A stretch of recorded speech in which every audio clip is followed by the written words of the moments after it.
حالتنا النهارده يا جماعه حاله نحت للبطن وحقن في المؤخره.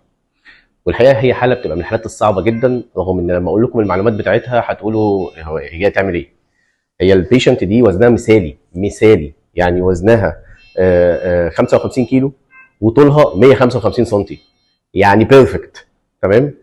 بس كل المشكله عندها شويه ديفوهات في البطن خفيفه جدا.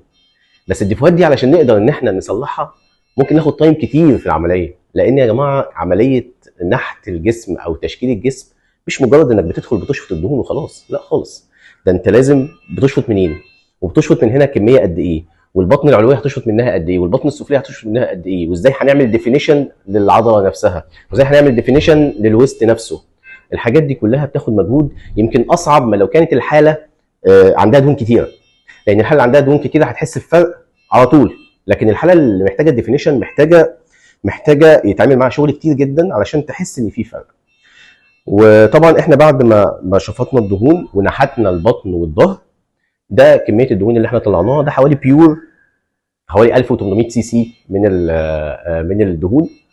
دي هنبدا ناخدها ونبدا نوزعها تاني في المؤخره، نعمل الكيرفز اللي هي الجزء الخارجي من المؤخره، ونعمل الكيرف اللي موجود في المؤخره من ورا، وان شاء الله النتيجه تبقى كويسه.